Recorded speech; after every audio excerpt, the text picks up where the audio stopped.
How's it going, everybody? My name is Release Radar, and in today's video, I picked up a Meta Quest 2. I've been in the market for one for a while, and I just basically want to have a headset that I can use wireless PC VR with. And so I know the Quest 3 is out, but this was substantially cheaper and also on rollback at Walmart right now.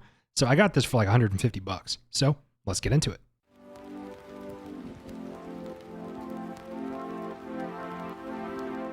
So I have some friends who've had Quest 2s for a while, but personally, I've never used one before. So I'm interested to see how well AirLink and everything works. I'm a little skeptical, but my buddy Kyle has done it a lot, and I think he's had some pretty good results. And like I watched a couple of YouTube videos about this technology before picking it up, and I saw that the suggested thing to do is have your computer plugged in via Ethernet, which mine is, and then also have your router in the same room as your like setup, which mine is also in the same room. So because of that, I should be good in terms of latency and just overall connection issues with AirLink. I'm just going to go ahead and throw away the plastic real quick. But here's the box. I got all the plastic off, so this does not need to be in frame any longer than it should because YouTube doesn't like those things. And I think you just slide it out. You might see my mic a little bit in frame, like it's right here, so I do apologize for that. But I think we just go ahead and lift up, and there it is, the Meta Quest 2. There are a couple accessories I plan to pick up for this thing, but I have yet to use it. I was thinking about getting the index controllers set up with this thing. I didn't realize the Quest controllers had joysticks. I didn't know that. So maybe I won't go through the setup of getting the controller set up with this, because for what I'm going to do with these feel well enough. I'm just going to have to learn a new control scheme and get used to the touchpad being right here. I think that's what that is, but the controllers feel fine. You know, I do use Valve knuckles with my main setup, but I don't feel like getting those set up in here, as I said. And here is the headset. This thing is just tiny compared to my other headset. The plastic just pops off like that. It's like Apple packaging right here. Except unlike the Apple VR headset, this didn't cost $4,000. Wow. What do you know? An affordable AR VR headset. Who would have thought? But here is the whole headset. I mean, you guys have seen Quest videos before probably.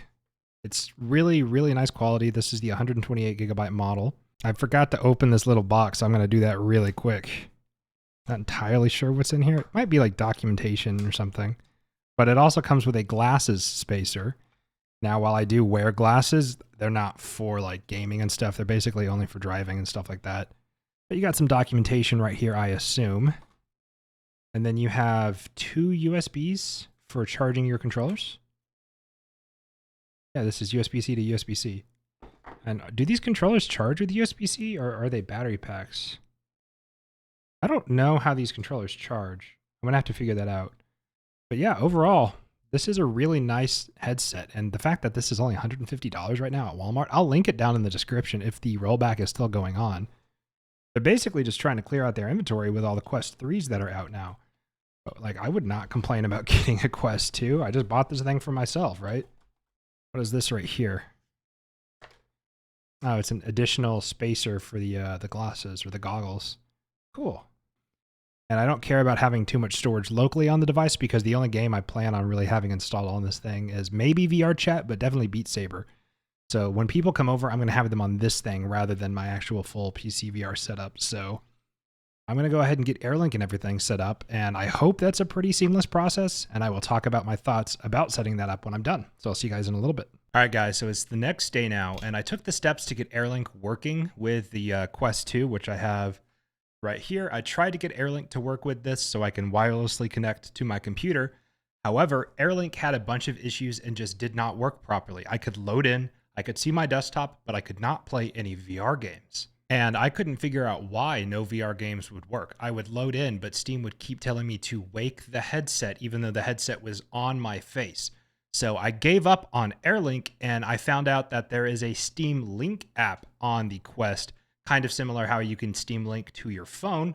You set it up on the Quest, you download the app, you get a code on your phone or on the Quest, you type in that code on your computer, which you want to stream from, And then it basically works the same as Steam Link on your phone. It's just on the Quest headset instead. And so with this, I've actually kind of decided to just go ahead and sell my HTC Vive because I don't need VR setup in the living room anymore when I can run VR wirelessly off of my more powerful computer, which I have in the office.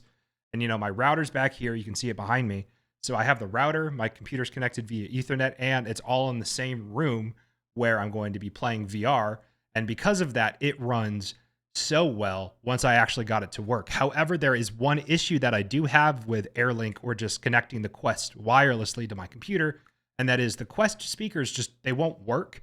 I don't know why this is, but I have a wireless headset that I got for Christmas, so I can just put this on, right, and then have the Quest on my face, and then I can hear audio through these, and then use the Quest to be able to see the VR games. But for some reason, the audio on the Quest is not working for me. And to be clear, the audio on the Quest does work normally when I'm using the headset like normal, so just the headset locally on its own. But whenever I stream my computer to the headset, for some reason, the Quest speakers are not seen on my computer. And by the way, I didn't realize that the Quest 2's resolution is a little bit higher, if not just quite a bit higher than the resolution on the HTC Vive. But when I put this on, it looks so much more clear than the HTC Vive. It's kind of crazy. I'll put both resolutions up on screen right now.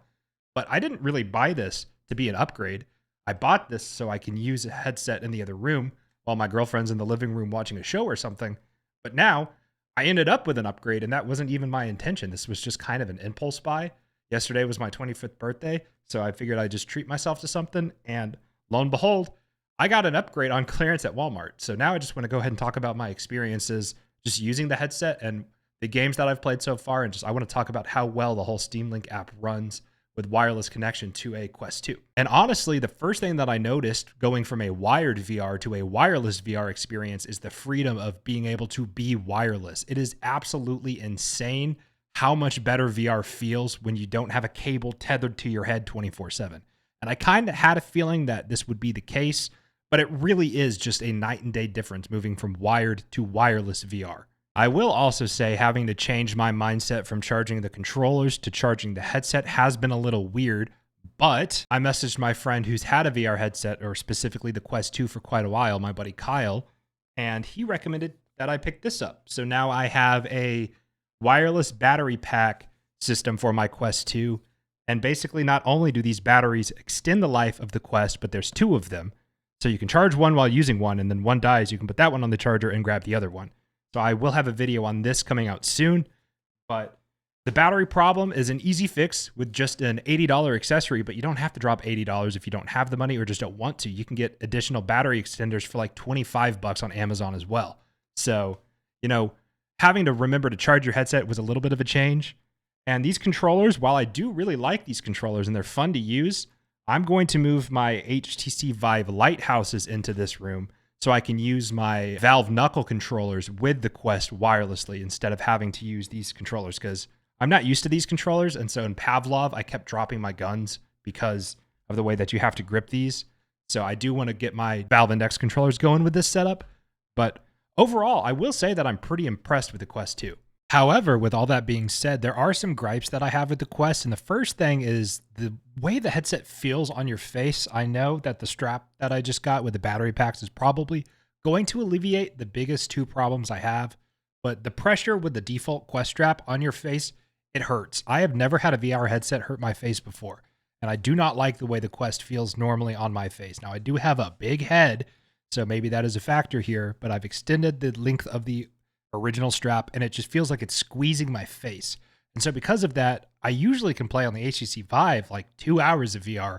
On this, I can only play about 30 minutes, which is not that bad right now because I haven't installed the new battery pack yet because I'm going to do a video on that. But the battery life is another just overall grievance that I have with this device because it doesn't last that long. And it seems like the battery also drains even when the Quest isn't in full use. So I powered it completely off before going to bed last night and the device still died on me. So the battery life and the way that the Quest actually feels resting on your face are the only two major gripes that I have so far, but they are very annoying. But as I said, that strap that I got, which I will do a video on soon, should fix both of those problems. But not taking that strap into account, just the default Quest 2 experience, what are my thoughts? Well, other than the fact that it hurts my face and the battery life doesn't last that long, which I might just have to adjust the strap some more. And as I said, this new strap will fix that. But just the Quest on its own without any accessories or anything crazy like that, I think is an overall great experience. The Steam Link app that I've been using to play PC VR is completely free. I got the Quest on rollback for $150 from Walmart. The controllers feel comfortable, and there are some games like Skyrim VR with a bunch of mods where I like the Quest controllers more than the Knuckles because you have to like squeeze the Knuckles to properly like sprint and stuff in Skyrim VR. But on this, the way the grips work, you don't actually have to like squeeze your whole hand. So I don't feel like I'm going to break the controller just trying to sprint in Skyrim VR with mods. But overall, I think the Quest 2 is an amazing value and a great, even to this day, even with the existence of the Quest 3, a great starting entry point into PC VR. Or if you already have a headset and you want to try to experience wireless PC VR, let me tell you that wireless is just an absolute game changer. I don't think I can go back to being tethered by a cable. So do I recommend the Quest 2? Honestly, if you've got the money for it and you've never had a VR headset and you have an existing library and you want to be able to play PC VR games, or if you have a headset and you just want to try out the whole wireless thing, the Quest 2 seems like a great entry point into VR or a nice upgrade if you have an older Oculus Rift or HTC Vive like I did. So overall, I'm pretty happy with this headset. I will update you guys as I make upgrades to it with accessories and everything like that. If you work with a company and you want to send out some accessories to me to review, I will gladly take a look at them. And with that all being said, my name is Release Radar. Thank you so much for watching, and I'll catch you guys in the next video of whatever I make. Peace.